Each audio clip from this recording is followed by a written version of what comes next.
Hey guys, Esti-Fit chick here. Welcome back. So this is a continuation to my previous video. I'm talking about my struggles with weight loss and kind of my story.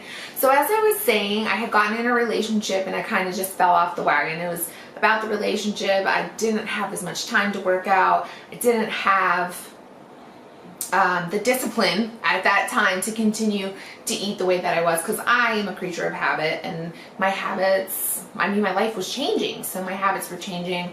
I moved to California, and being in a new place, it was like all I wanted was comfort food because everything was crazy.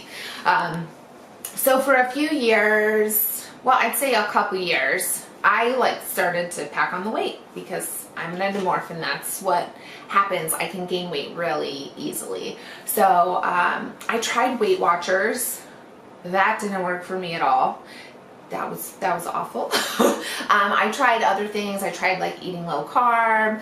I tried just eating salads every day. I went on a soup diet where I had soup all the time, and there just wasn't anything that was really working for me. And I was going to the gym. I was working out every day almost. I even tried doing P90X, and I got really good at P90X. The workouts were really tough. I cannot walk after plyometrics day.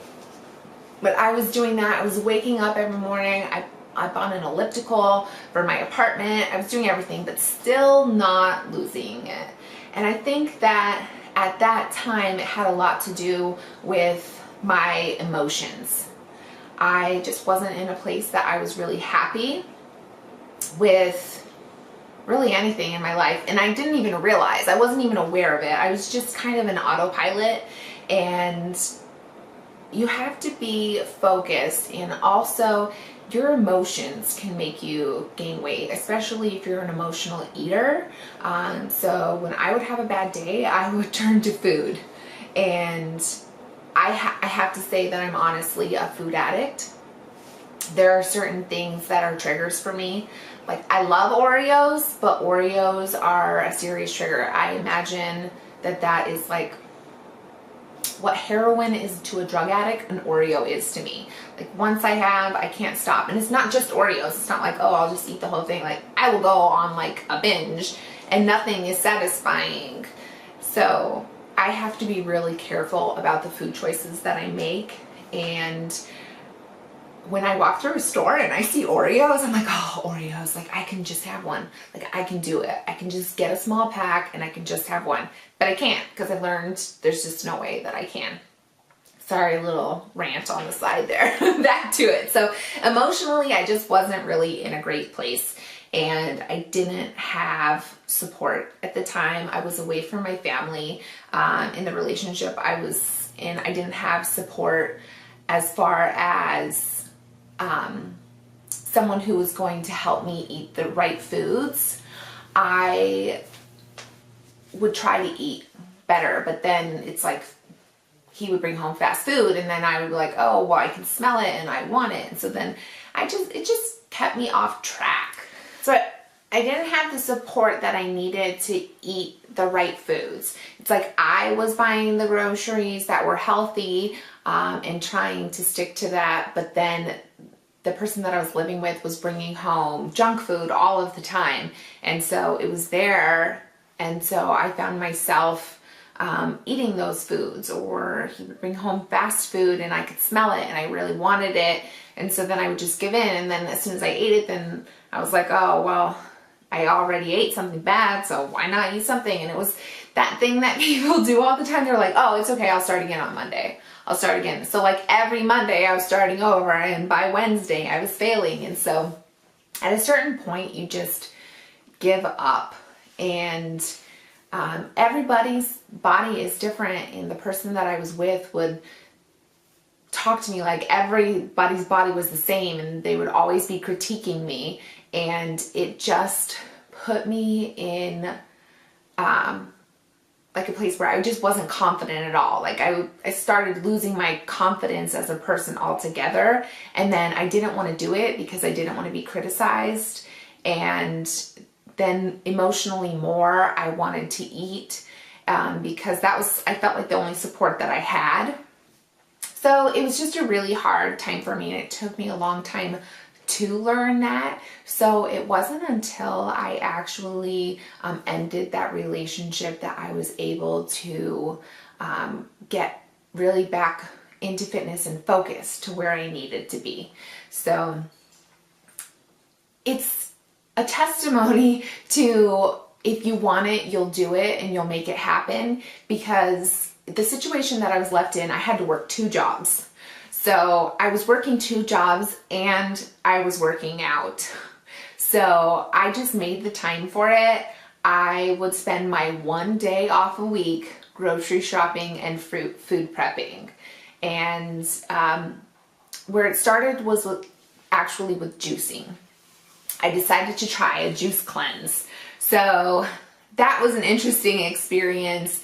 And if you're just looking, if you really truly just want to cleanse, you're not looking for weight loss, then I would recommend something like that. I do have to say it feels pretty miserable because you are so hungry when you're doing a juice cleanse. So you definitely have to have willpower there. Like, I don't even like potato chips, and I was craving potato chips. I wanted anything solid. I was like, please just give me some food. I'm just so hungry.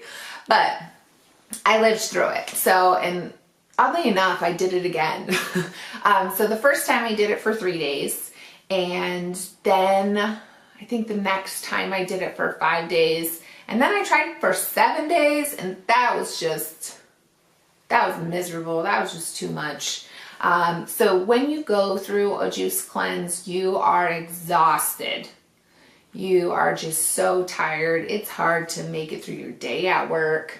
I do have to say, you feel better when you're all done. There are some benefits to your skin, kind of clearing everything out. It gives your body time to kind of get rid of everything that was in there.